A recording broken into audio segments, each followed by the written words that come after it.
brilliant talk. That is Buffalo to a core, baby. How about those Buffalo Bills? Right here, baby! Right here! 1, 2, 3, 1, 2, 3,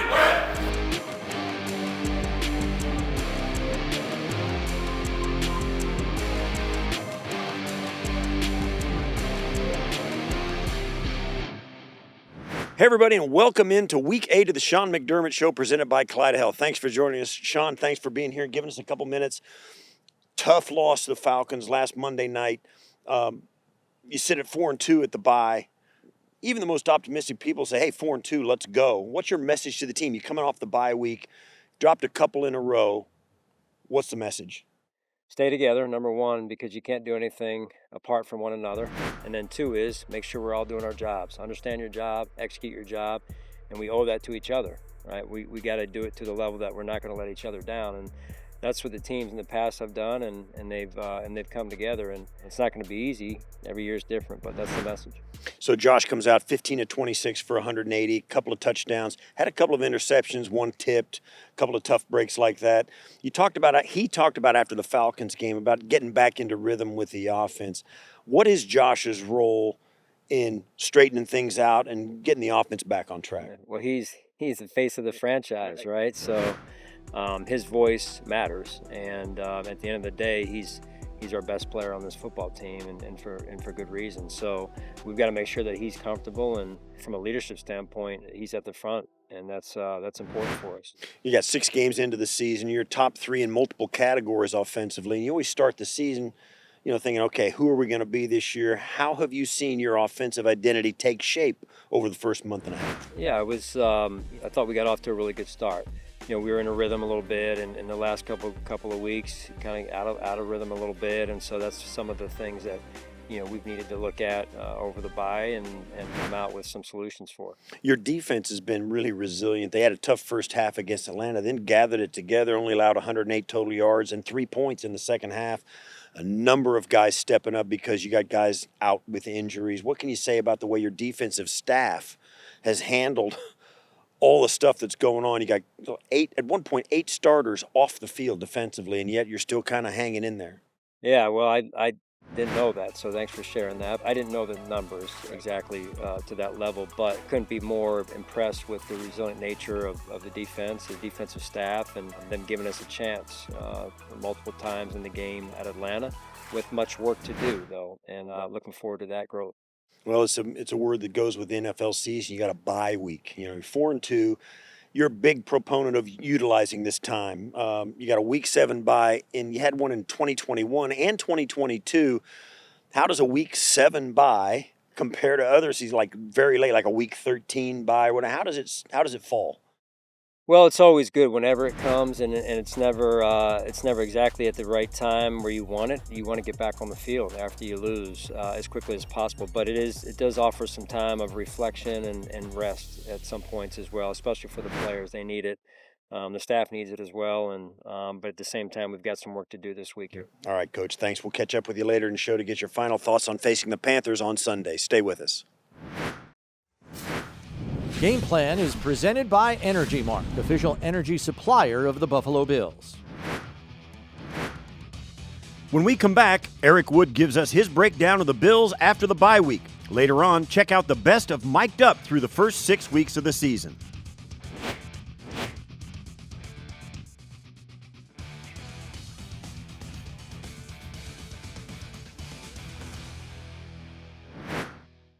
Welcome back to the Sean McDermott Show, everybody. It's time again to spend some time with our good friend Eric Wood. Let's chop some wood, Eric.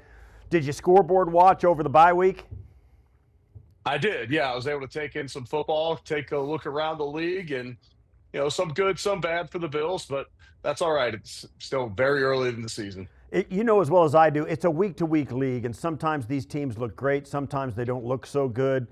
But Sean McDermott has always had some serious success coming out of the bye. He's yet to be beaten in the week coming off a bye. What about Sean McDermott and their protocols and their process sets him up for such a good record? Yeah, I would say, Sean lives his life on a daily consistency. He stays consistent throughout the season, and he's been consistently strong coming out of the bye because of the approach that he takes to the bye.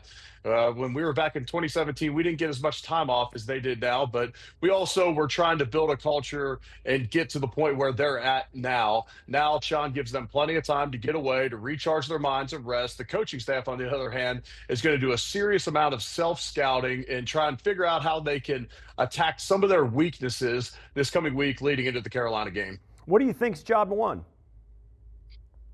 Big job one, when you look at the defensive side of the football, is stopping the run at a more consistent clip. You cannot give up almost 6 yards a carry and expect to have success on the defense side of the football. It puts them in way too many second and manageable, third and shorts, and also it strains the pass defense because of the amount of attention that you have to then put towards the run with your secondary and adding guys to the box. And I think that will help some of the back end issues if they can stop the run at a better clip. Michael Hoyt comes back, Ogunjobi comes back. We'll see about some of these guys that are dinged up on that side of the ball, but it starts with tackling. And as some of these guys that are gaining more experience, young defensive linemen, inexperienced safeties, as they get more reps under their belt, I expect that run defense to improve. On the offense side of the football, they've got to be more consistent. They got to be more disciplined and not hurt themselves with penalties. We've seen turnovers creep up in recent weeks. And as I look at it right now, this power run game combined with play action off of it and then allowing Josh Allen to be himself is the key. Don't try and force this offense into potentially an 11 personnel game or airing it out at times to keep everybody happy. I know everybody eats, but at this point, James Cook needs to eat, and then Josh Allen, let him air the football out off of it as he gets advantageous looks in the secondary. What is defensively speaking, what is a reasonable expectation for Ogunjobi and Hoyt, and then Ed Oliver staying healthy, Milano maybe getting back on the field, Max Harrison on the horizon? What's a reasonable expectation for the second half of this year?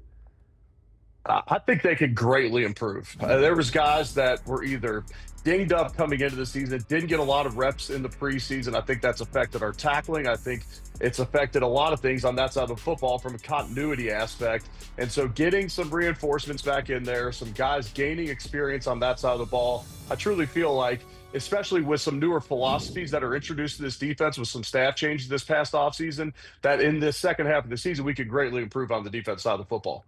Eric, have a safe trip to Carolina. We'll look forward to the broadcast. I appreciate it. Looking forward to it. Still to come on the Sean McDermott Show, see the best mic'd up moments from the first 6 games of the season. Plus, we break down some next-gen stats in Sportsology.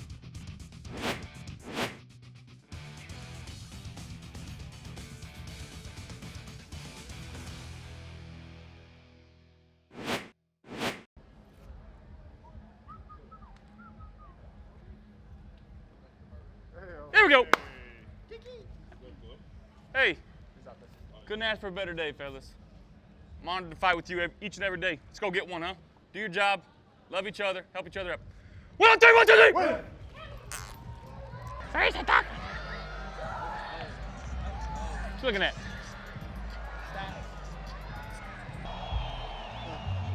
Have a good one. Okay. Good luck. Give me a kiss. Love you. You gotta have appreciation for this, bro.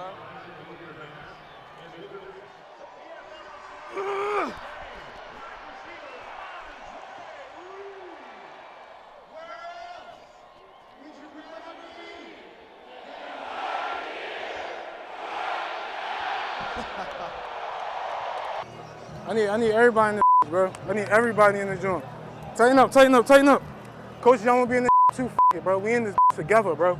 We in this together, bro. The to your left, the to your right. Don't forget, bro, what the we've been through, bro. This is another day, this is another opportunity, bro. To do you, to believe in yourself, bro. Trust in God. God can't help you if you don't give everything you got on this field today, bro. He can't, bro. Who can? Believe in yourself, trust yourself, technique, fundamentals, effort. Same thing every game day, bro. Technique, fundamentals, effort. Again, if they turn that tape on, the niggas know what's up, bro. The niggas know we brought that shit. The niggas know that shit came from the heart, bro. Everything comes from the heart, bro. Every thing, see, white. And when this play, make a play, all of us in that all of us better be on that field turning up, you know? Because we know what it is, bro. We know what we've been through. Everything, together. Ball around, bro. Like nobody ever seen you before, bro. Turn that shit out today, big guy. I'm right beside you. I'm beside you, everybody. Family on 3, 1, 2, 3. You know what they say, buy land, they're not making more of it. Yeah, it's a great day. Great day to have a great day. Come on, Rayless. My Puerto Rican poppy. Them boys in the white and blue and the red. Why not us today, baby? As always, controlled chaos, unwavering belief. Ooh-wee. Brick City, let's go. Brick City, baby. Stay present.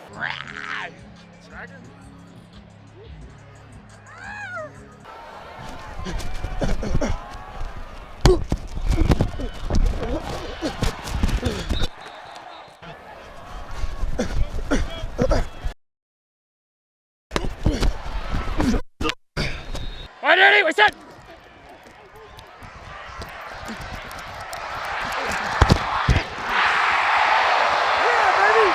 Talk about! Come on! Come on! Yeah! What do we do?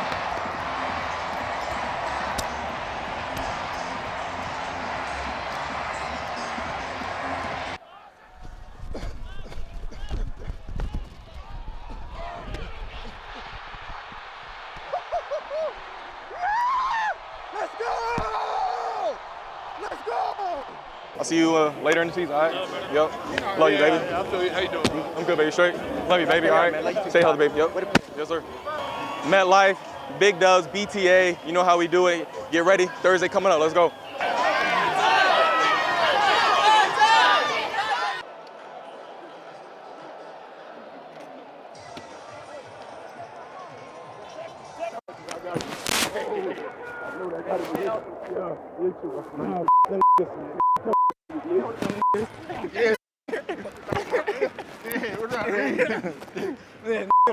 Nah. How you doing, though, bro? Let's get it done. Omaha, set.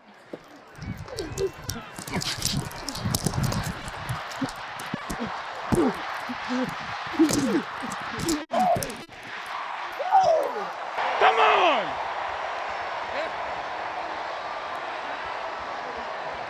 Right, Daddy, we're set.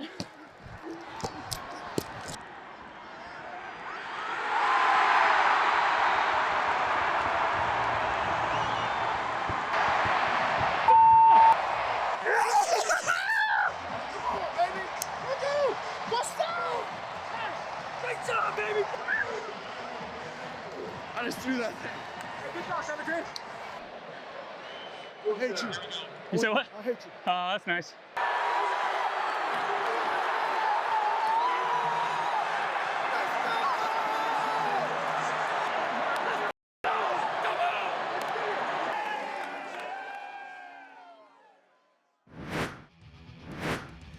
Next up on the Sean McDermott Show, we break down some next-gen stats in Sportsology. Plus, hear Coach's final thoughts on facing the Panthers on Sunday. Sportsology is presented by ECMC. ECMC, official healthcare provider of the Buffalo Bills. The Bills are a perfect 8-0 following a bye week in the Sean McDermott era. Since 2018, quarterback Josh Allen averages more than 2 touchdowns per game after a week off. Here's a look at why. The Bills are known for using the bye week to reset, get healthy, and correct mistakes. Head coach Sean McDermott said he would use the bye week to find good solutions to what needs improvement. Week 8 marked Buffalo's earliest bye since 2022, but it comes at the perfect time. Following a bye week, the Bills have averaged 27.5 points per game, allowed 17.6 points per game, and forced 16 takeaways since 2017. Through 6 games, running back James Cook has shined. He has the 4th most rushing yards at 537 and ranks top 10, averaging 104 scrimmage yards per game. Cook moves the sticks when he handles the rock. He has 28 rushing first downs, good for 6th most in the league. The Bills have success when they lean on the run game. They come off the bye with the best rushing offense in the NFL, averaging 151 rushing yards per game. They also have a top 5 offense, averaging 27.8 points per game. After the break, the crew from Buffalo Bills Weekly gives us their game preview for Sunday's matchup with the Panthers. Plus, Coach tells us what it will take to get the win in Carolina.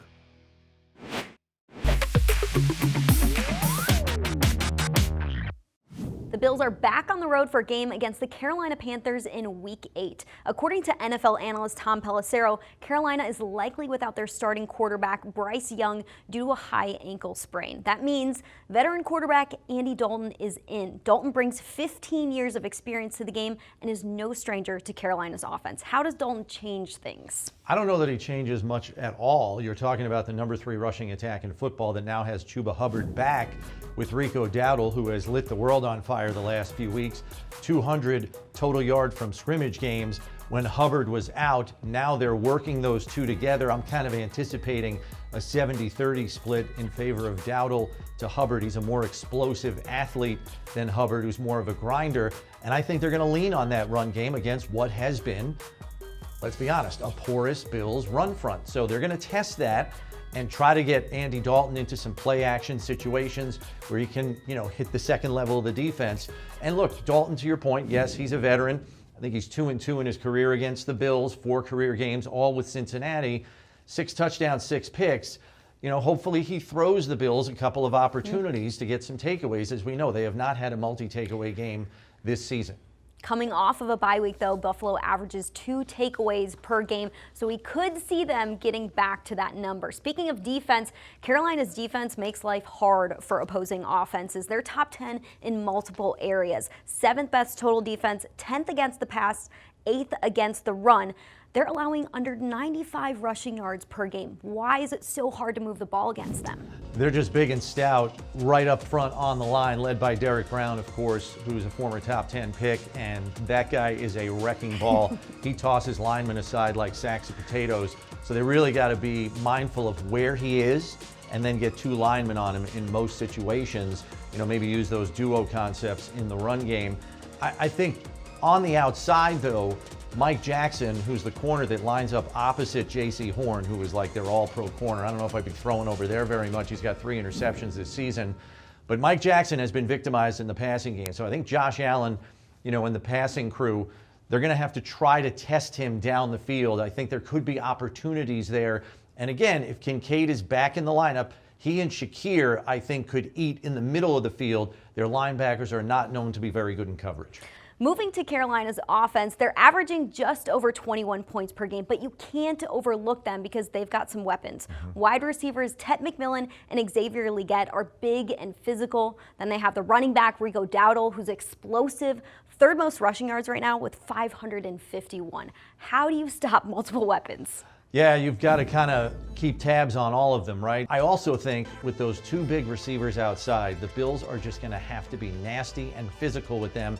I think they're going to have to take some risk and get up on the line of scrimmage and jam them there to try to disrupt the timing of the passing game. We know Andy Dalton is not a scrambler by trade. True. So if he has to pat the ball and wait a half a second, the pass rushers know where he's going to be, and hopefully they can get him on the ground a few times. We've seen the pass rushers get close to quarterbacks a lot this season. It's taking the quarterback down. Maybe that happens against Andy Dalton, a quarterback who doesn't move outside of the pocket too much. For more from Brownie and Maddy, including insights from players and coaches, plus exclusive interviews, check your local listings for Buffalo Bills Weekly, also available on Buffalo Bills YouTube. Coach, back on the road at Carolina. You spent 6 seasons down there before coming to Buffalo as a head coach. They're under their 2nd year with Dave Canales, and Dan Morgan is the GM now. They're off to their best start they've had in a while. What have you seen from how they've rebuilt their program? Yeah, they're off to a, what I would say this year, a good start. A lot of energy around that program. They've had success of late in their games, and they're playing well at home, and those are things that we'll have to try and stem the tide on when we go down there. Now, we're seeing a trend in the NFL. You got James Cook, you've got, Bijan Robinson, Derrick Henry, you get Rico Dowdle now. He's the next guy up. He's emerged as a really reliable running back for Carolina. 8th overall pick. Ted McMillan for them as a wide receiver. He's become their leading receiver. A couple of really young players. How do your previous games and the trends that you've seen around the league help your help you to plan for some real young playmakers who've got a lot of juice. Yeah, very explosive. The running back, very physical, can do it in the run game, can do it in the pass game as well out of the backfield. So they represent a couple different dimensions on their offense in terms of challenges for us on defense. So, we've got to make sure we're able to handle the run as well as the pass and make sure we are sound and put them in the third down and long situations. All right, Coach, thanks for spending some time with us. Good luck this week against the Panthers. We'll be back next week to preview the Chiefs game, week 9 of the season already. And to everybody at home, thanks for joining us here on the Sean McDermott Show. We're presented by Kaleida Health. We'll see you next time, and as always, go Bills. Final Thoughts is presented by Toyota. Toyota is the official car and truck of the Buffalo Bills. The Sean McDermott Show is presented by Kaleida Health, the official healthcare system of the Buffalo Bills. By Connors and Ferris, your workers' comp attorneys. Call 684-COMP today. And by Toyota. Toyota is the official car and truck of the Buffalo Bills.